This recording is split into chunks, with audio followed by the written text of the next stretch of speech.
Qué interesante pregunta. Esta debería ser quizás la pregunta, la principal y más importante pregunta cada vez que nos enfrentemos a cualquier persona que tenga el colesterol alto en sangre. ¿Por qué lo tiene alto?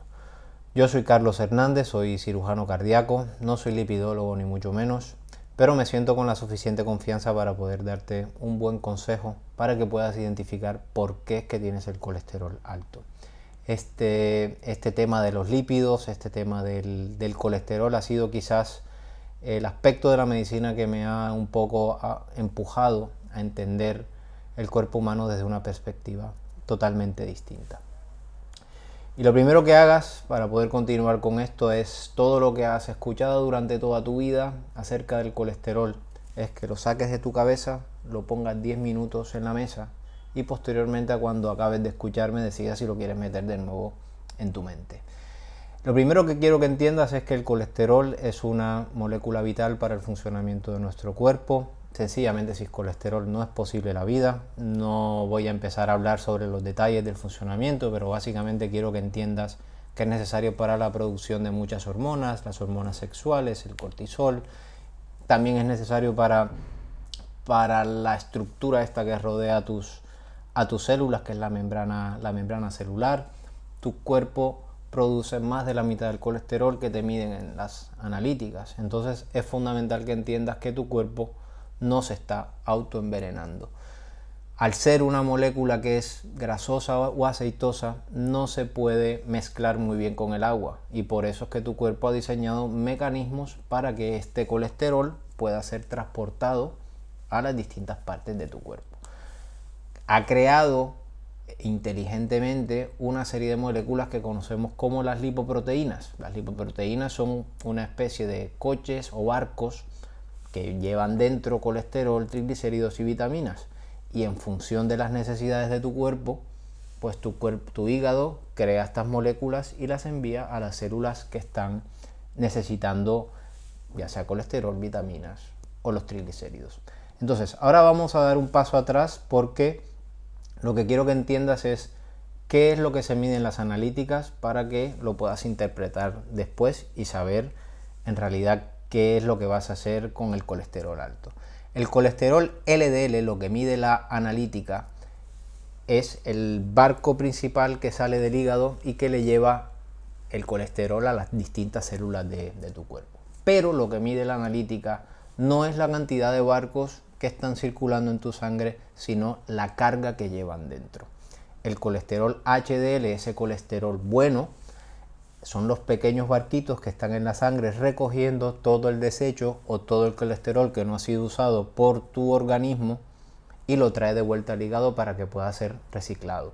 También solo mide la cantidad de colesterol que estos barcos llevan dentro, no mide la cantidad de barcos que están circulando. ¿Qué es el colesterol total? Es la suma de las cargas que hay tanto en las LDL como en las HDL. ¿Y qué son los triglicéridos? Los triglicéridos, lo que se mide en sangre es la cantidad de grasa o de triglicéridos que están por fuera de los barcos que están circulando en la sangre sin ningún barco, o sea, sin estar como pasajeros en esos barcos. Generalmente tener los triglicéridos altos indica que tienes un exceso de energía en tu organismo y que inteligentemente tu cuerpo lo que ha hecho es decidir que como tienes un exceso y esa energía no la vas a utilizar, conviertes azúcar directamente en grasa para que la puedas almacenar principalmente en tu hígado, que como consecuencia a largo plazo produce el hígado graso, o cuando ya tu hígado se ha cansado, esto pasa al tejido adiposo visceral y es lo que vemos en las personas que tienen esa barriga tan característica. En algunas personas esto pasa desapercibido y luego el segundo paso es el tejido adiposo subcutáneo. Entonces, pero si durante toda nuestra vida nos han dicho que el colesterol alto se asocia a infartos, sí, pero también sabemos que la gran mayoría de los infartos se producen en personas que tienen un colesterol normal.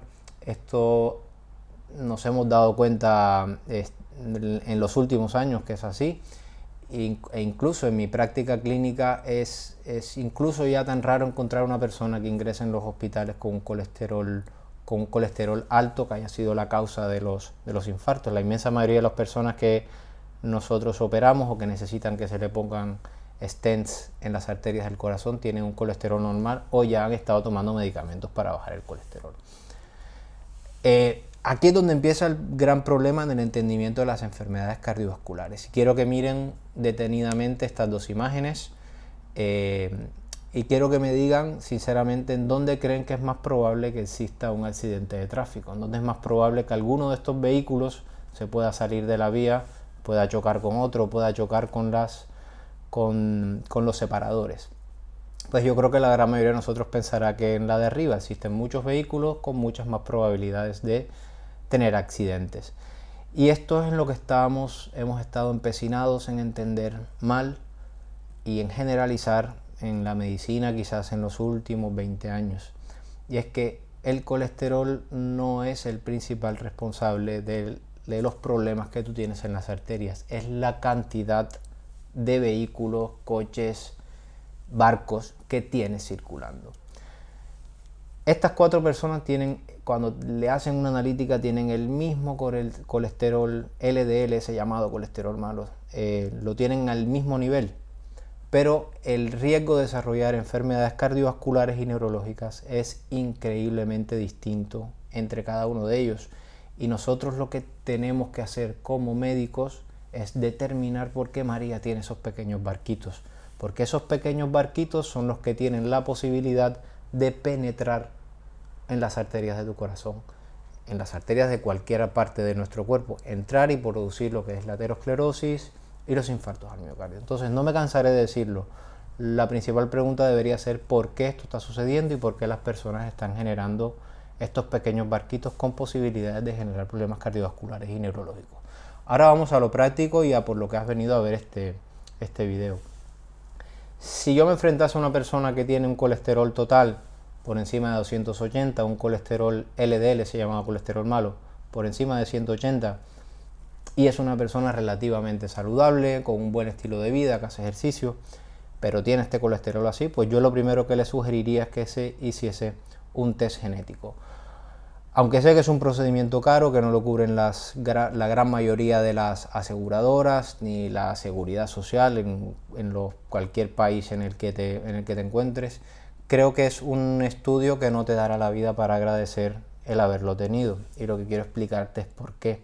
Porque existen múltiples alteraciones genéticas, con cada una de ellas con un enfoque nutricional, dietético o farmacológico totalmente distinto. En algunos casos imagina que llega el barco a tus células, en algunas situaciones es esta puerta de la célula que no actúa de forma correcta y el barco no puede descargar ni el colesterol, ni los triglicéridos, ni las vitaminas a las células.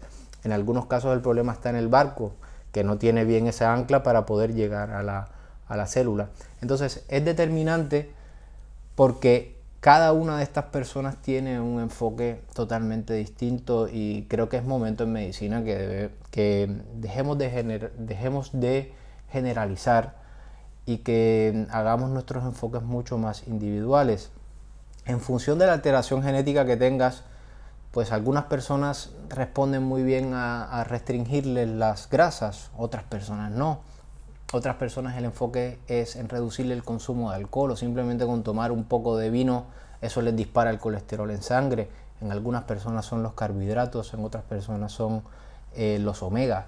Entonces es un llamado a que como sanitarios no tengamos miedo en decirle a las personas que se hagan estos estudios, porque es muy relevante para poder enfocar más directamente el diagnóstico y el tratamiento de estas personas. Entonces, si a ti te hacen ese estudio y te sale negativo o te encuentras con estos parámetros de colesterol entre 200 y 280 y el LDL entre 130 y 180, pues aquí es cuando se pone interesante la cosa, porque aquí es donde se encuentra la mayor parte de la población. Y aquí es donde quizás como nosotros como médicos ya deberíamos ser un poco más detectives para preguntarnos por qué está alto y si está alto, por qué es un problema. Y no debemos pensar que nuestro organismo se ha vuelto loco y ya está, y que lo que tenemos es que poner medicamentos para que baje el colesterol. Entonces te voy a poner un ejemplo.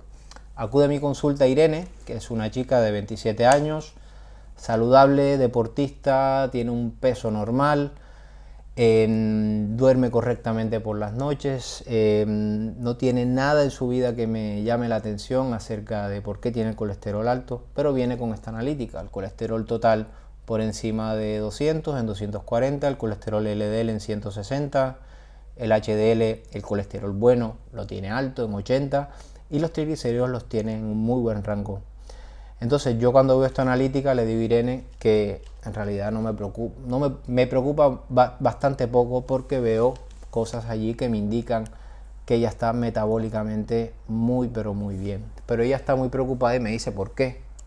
Pues yo le digo porque el radio entre los triglicéridos y el HDL tú lo tienes por debajo de 3, y para ser más específico, en tu caso lo tienes por debajo de 1. ¿Esto qué quiere decir? Que estás metabólicamente muy bien. Cada vez que nos enfrentemos a una persona que tiene el colesterol LDL por encima de 130, esto es lo principal que debemos hacer. E incluso en cualquier persona que tenga el colesterol normal, hacer este radio entre los triglicéridos y el HDL.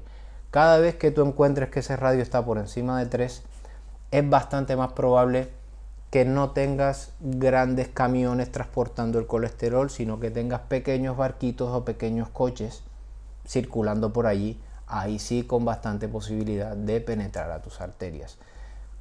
Cada vez que nos encontremos esto, debemos solicitar las partículas de LDL o ApoB, que nos dicen en realidad la cantidad de coches que hay circulando por las autopistas, por tus arterias. También es un procedimiento caro que no lo cubre ni la seguridad social ni los seguros médicos, pero tampoco te dará la vida para agradecer el poder saberlo, porque esta es la diferencia entre las personas que necesitan pastillas y las que no, las que están en riesgo y las que no, y también las personas que creen tener el colesterol normal, pero que también están en riesgo de desarrollar enfermedades cardíacas, porque tienen muchas partículas circulando por ahí, muy pequeñitas, con posibilidad de penetrar a las arterias. Entonces, tenemos que enfocar mucho más nuestro tratamiento, y si ya sabemos que esta persona tiene pequeñas bolitas circulando por allí, lo que debemos ahora es preguntarnos es por qué tiene estas bolitas circulando. Y entonces aquí es donde se pone también bastante interesante, porque quizás los procesos más importantes que generan que se conviertan estas pequeñas, esos grandes barcos en pequeñas moleculitas que pueden penetrar a las arterias son la inflamación crónica, problemas en los trastornos con el azúcar y problemas con la tiroides. ¿Por qué? Por eso sugiero que cuando ya determines que hay muchas particulitas, el otro paso debe ser pedir la proteína C reactiva. Este es un marcador de inflamación crónica que nos dice de que hay algo inflamado dentro de nuestro cuerpo. Y aquí tienes que entender que tu cuerpo responde a esas señales, y si él nota que está inflamado, pues se da cuenta de que tiene que hacer algo y le dice a tu hígado: vamos a producir más colesterol y más barcos, porque hay algún proceso de reparación celular en tu organismo que debes investigar y debes ver qué es lo que pasa. Entonces empieza a crear más colesterol, más barcos, y los termina sacando a la sangre. Y si tú estás inflamado y tienes las arterias de tu corazón inflamadas, pues ya tienes el problema hecho. Inflamación más pequeños barquitos, eso penetra en las arterias y te produce los problemas. Entonces pidamos esto, y luego dentro de este prometo hacer un video un poco más profundo de esto, pero lo que quiero que entiendas es que la inflamación crónica puede ir desde una infección crónica que no te han detectado, a un problema en las paredes de tu intestino que no hace que seas mucho más permeable a que pasen toxinas a tu sangre. Puede ser también que tienes acumulación de tejido adiposo visceral y por eso genera una inflamación de bajo grado que tú no has detectado. O puede ser algo tan sencillo como una persona que no está durmiendo de forma correcta y que no está haciendo los procesos de reparación celular de forma adecuada. Entonces se genera un estado inflamatorio crónico que tú no has detectado. Puede ser esta cosa tan sencilla, pero que desafortunadamente no la estamos abordando. También pedir la insulina en ayunas. ¿Qué pasa con la insulina? y esto lo explico para las personas que no son sanitarios, cada vez que tú comes en respuesta a ese nivel de azúcar que se eleva en tu sangre, tu páncreas produce la insulina, que es una hormona que llega a las células de tu corazón, a las células, toca la puerta y le dice: células, aquí hay mucho azúcar, necesito que este azúcar entre dentro de la célula para que se produzca energía. Pero hay muchas situaciones por nuestro estilo de vida de alimentación inflamatoria y por otro tipo de predisposiciones en las que ya la célula no responde a un solo llamado de la insulina, sino que la insulina tiene que estar tocando la puerta muchas veces para que entre la glucosa. Este es el punto en el que podemos detectar antes las personas que son prediabéticas y diabéticas, porque estas personas continúan con ese nivel de glucosa o de azúcar en sangre normal durante mucho tiempo, pero ya tienen la insulina alta en sangre. No quiero que se vuelvan locos, pero demos un paso atrás. Esta enzima que está aquí es una enzima vital para la síntesis del colesterol. El colesterol tiene que pasar por muchos pasos antes de convertirse en el colesterol activo.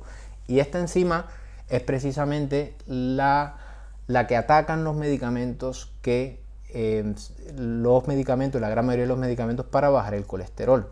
La atacan a ella y el colesterol baja en sangre, la inhiben. Pues adivina quién la estimula. Pues la estimula la insulina. Si tú tienes durante mucho tiempo, pese a que tú tengas el azúcar alto en sangre, pues tienes la insulina alta, dándole martillazos a esta enzima, pues vas a hacer que como consecuencia se te eleve el colesterol. Pero tú vas a tener en sangre tu nivel de azúcar absolutamente normal. Y como te sale normal, pues te dicen que no tiene nada que ver con el azúcar. Por eso es tan primordial pedir la insulina para saber si esta es la causa de que tengas el colesterol alto en sangre. Y repito, no me cansaré de decirlo, tenemos que hacernos esta pregunta cada vez que nos enfrentemos a los pacientes que tienen el colesterol alto. ¿Por qué está alto? Si está alto es un problema, y luego si está alto determinar si hay muchas partículas circulando por allí y determinar por qué se está produciendo. Repito, haré videos un poco más profundos acerca de la inflamación crónica y de la resistencia a la insulina. Si tienes algún conocido que esté lidiando con estos problemas del colesterol o que esté tomando pastillas de forma crónica, compártele este contenido, porque mi mensaje es que no está condenado. Lo que hay que tener es un poquito más de paciencia y entender a tu organismo, empezar a tocar teclas hasta que des con la tuya para que esto se pueda reducir y te mejore la sobrevida y no tengas enfermedades cardiovasculares. Bueno, espero que les haya gustado y nada, hasta la próxima.